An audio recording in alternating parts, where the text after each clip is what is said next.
image pour la beauté ou encore pour imposer son propos, pour un reflet de naïveté ou celui de la sensualité, si ce n'est celle de la sagesse ou de l'apport politique, promotionnel ou celle d'un message divin. Accompagnez-moi dans ce parcours et nous verrons ce qu'il en est. Bon visionnement. Bienvenue à cette nouvelle présentation que je prépare depuis longtemps. Un clin d'œil pour un coup d'œil. Est-ce que l'image renvoie votre propos quand vous faites une sélection pour un choix particulier? Ou est-ce que cette image rend plutôt une émotion, un intérêt que vous avez envers elle? J'ai choisi ici une image pour tenter de vous partager des notions à l'égard de ce qu'une image peut signifier. Alors, vous avez cette jolie dame revêtue d'une volumineuse robe bleue scintillante, accoudée à un fauteuil de soie ocre. Alors, qu'est-ce que cette image peut motiver, peut révéler en dedans de vous? Est-ce que vous en percevez un message? Ou est-ce que vous avez un simple et modeste intérêt parce que je vous le soulève? L'artiste, l'individu qui est derrière ce besoin de cette image, a-t-il vraiment vérifié si son sujet, si la composition de ces éléments rendait vraiment ce qu'il voulait en dire? On va tenter de démystifier ça aujourd'hui. Parce que s'il n'a pas fait ce choix-là, il peut peut-être être offusqué de constater, peut-être témoin derrière ceux qui tentent de lire ça, que finalement, il n'y a peut-être pas le message qu'il voulait rendre. On ne sait pas. Fait qu'on va juste soulever certains petits attraits pour voir si l'image vient nous rehausser un intérêt. L'image renvoie-t-elle votre propos au-delà de l'émotion ou du trop grand intérêt que vous avez envers elle? L'individu qui en a cru davantage pour avoir choisi de s'investir à la réaliser ne doit certainement pas être offusqué si votre intérêt n'y est aucunement attiré. Et c'est ce que je vous propose aujourd'hui de tenter de vous partager. L'image rend-elle vos paroles, votre idée, votre besoin? Car le support, l'image, est un outil fantastique, puisque vous pouvez, à travers le choix d'une bonne image bien composée, soit en peinture ou en photographie ou en vidéo, peu importe, peut être un outil vraiment fantastique, comme je disais, pour rendre encore plus, avec plus de précision, ce que vous voulez dire. Et ce, au-delà de votre langue maternelle, vous pouvez toucher des gens d'une autre langue par une image qui est bien composée.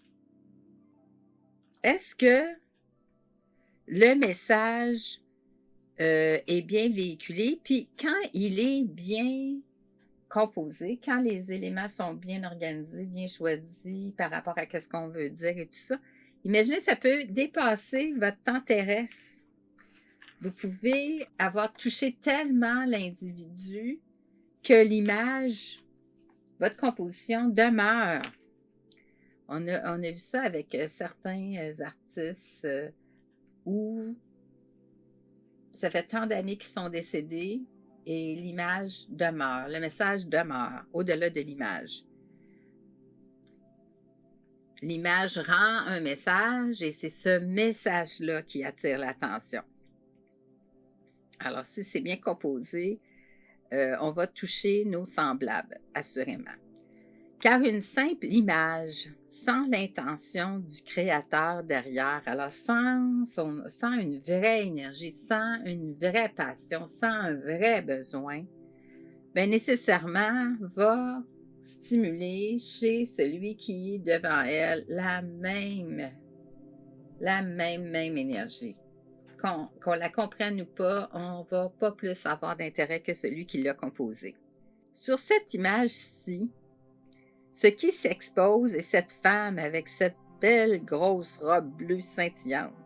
Est-ce que c'est ce que l'artiste cherchait à nous signaler?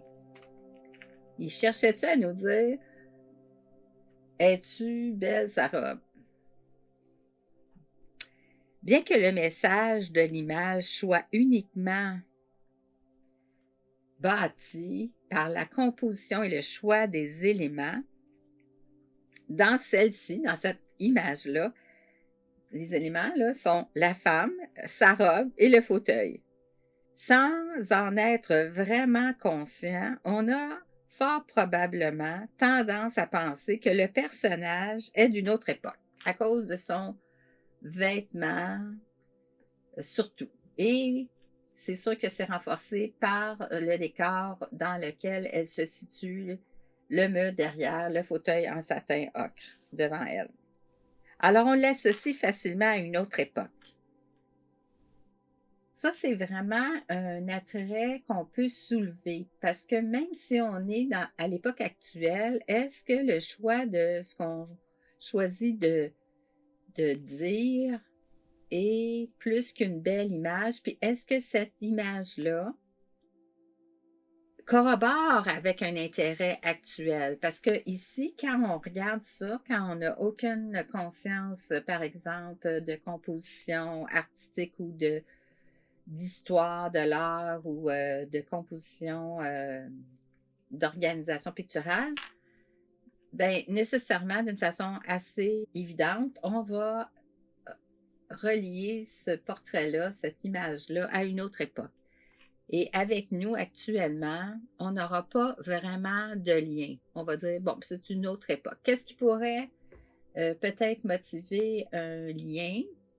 Serait si quelqu'un, par hasard, tombe sur le goût de chercher à avoir un costume ou une robe de bal parce que c'est, je ne sais pas, un mariage ou une graduation ou peu importe. Mais à part ça, là, les éléments dans cette composition-là, de façon très simple, on relie ça à une autre époque avec nous. Donc, ça crée deux pôles complètement différents. Et entre les deux, ben, il n'y a rien. Parce qu'on n'a pas d'intérêt actuellement à voir pourquoi cette image-là est stipulée. On ne sait pas trop qu'est-ce que ça vient nous dire. Surtout que de nos jours, les gens sont tellement pris par la charge de leur vie dans le domaine auquel ils se sont investis, soit à étudier et à rechercher, que dorénavant, avec tout le jeu de domino de la vie, les enfants, la famille, où est-ce qu'ils vont aller chercher le temps et l'intérêt d'aller s'investir à étudier pourquoi cet artiste-là a choisi de rendre cette image-là. Fait que l'aspect historique va probablement tomber facilement aux oubliettes, d'un côté. Et de l'autre côté, c'est bien dommage parce que l'artiste, l'individu qui s'est investi derrière ça, c'est pas plus qu'une belle image. Là, il faut savoir, par exemple, parce que je vous soulève des notions, c'est que cette image est une œuvre d'art d'un peintre français, Ingres, Jean-Auguste Dominique Ingres, qui vécut de 1780 à 1867. Il est décédé en 1867. Ça veut dire il y a 156 ans.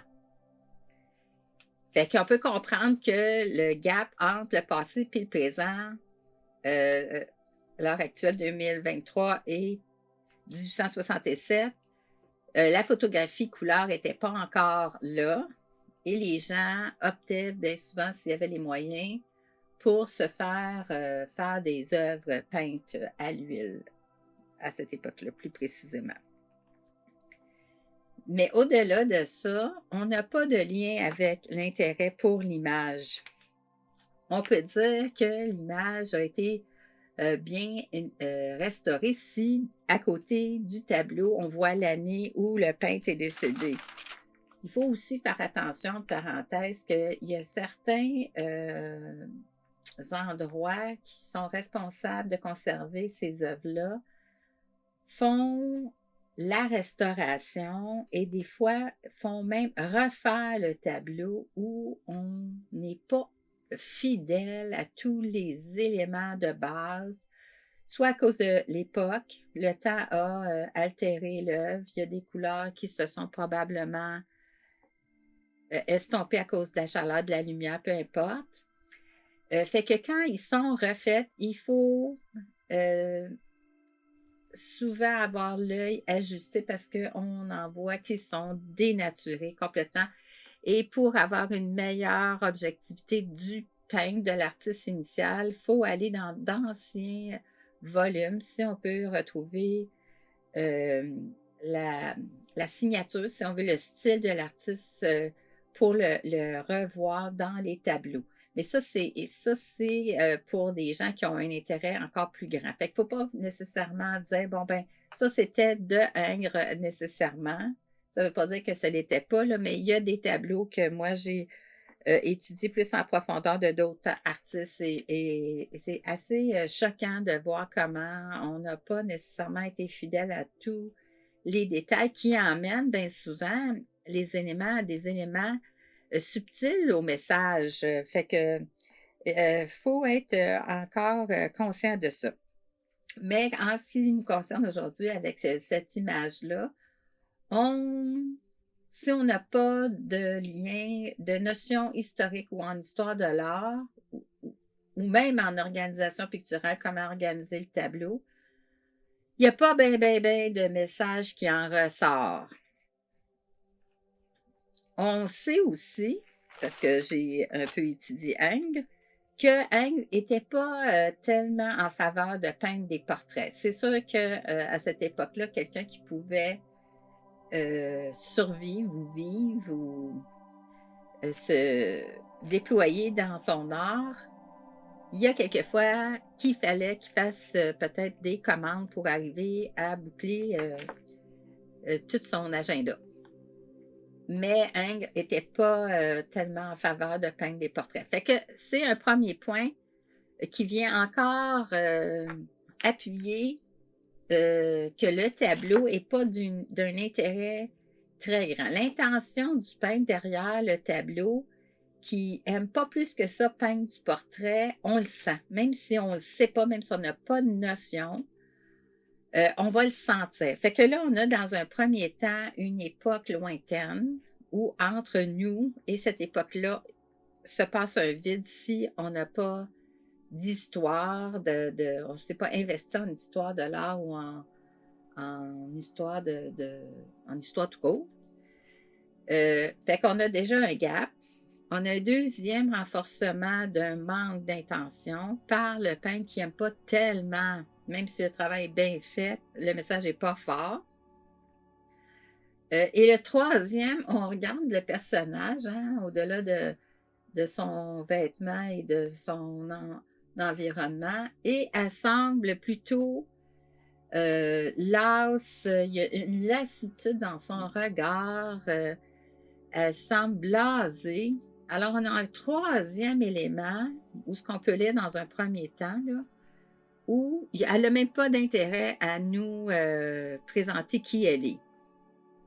Et quand on va encore plus loin dans l'identification de ce tableau-là, hein, je l'ai choisi parce que c'est scintillant et ça attire l'attention, peut-être encore plus d'un artiste qui est novice, parce qu'il va tenter d'essayer de maîtriser son art qui peut peut-être vouloir rendre des choses réalistes ou hyper réalistes, Mais au-delà de ça, dans le commun du mortel, bon, elle va peut-être nous attirer l'œil parce que c'est très, flamboyant, ce bleu-là, à côté du hoc. Mais au-delà de ça, on va tenter de lire, par qu'est-ce qu'on est, qu'est-ce qui est présenté. Fait que là, on voit un personnage qui est las, qui semble vraiment à s'ennuyer, à devoir prendre la pause. Fait qu'on renvoie au spectateur un message, tellement lourd et pathétique que ça rend pas vraiment, en tout cas, tout ce que cet artiste-là, par exemple, voulait dire ou pouvait dire. Parce que là, il a représenté un portrait, bon, ça y était demandé, ça faisait partie de, de l'élite et dans l'élite, on voulait bien être exposé dans notre opulence, notre richesse et tout ça. Mais à l'heure actuelle, devant une image comme ça, l'intérêt ne va pas demeurer. En plus, quand on fait un petit peu de recherche, parce que moi, je voulais absolument vous exposer comment une image peut être belle et vide de sens, cette femme-là était une princesse qui est décédée à l'âge de 35 ans. Fait que, elle n'avait pas peut-être une très grande énergie vitale, c'est bien reflété ici. Et son mari en a fait un mémorandum d'avoir perdu sa femme aussi tôt dans sa vie. Alors, cette peinture-là, cette œuvre-là était une sorte de tribune à la mémoire de sa défunte. Fait qu'imaginez, un peintre qui n'a pas plus d'intérêt que ça derrière ce tableau-là, le sujet qui est d'aucun intérêt non plus, le tableau est à refléter une sorte de pierre tombale pour le conjoint de cette princesse-là. Voyez-vous qu'au-delà de l'image, on n'a pas tellement plus d'intérêt, même si on n'a pas de notion. Fait que ce tableau-là de Jean-Auguste Dominique Eng se trouve au Metropolitan Museum of Art à New York, si jamais le goût vous incite d'aller investiguer. C'est pas tellement un grand tableau, mais vous pourriez voir toute la beauté de cet artiste-là, possiblement dans d'autres œuvres qu'il a fait avec plus d'intérêt, plus de préparation, de recherche qu'une émotion quelconque qui est en plus une émotion assez terne. Fait que sur ce, je vous invite à vous investir un petit peu à aller voir ce que Ingres a fait et à peut-être motiver plus votre intérêt derrière le besoin de partager une image. À la prochaine.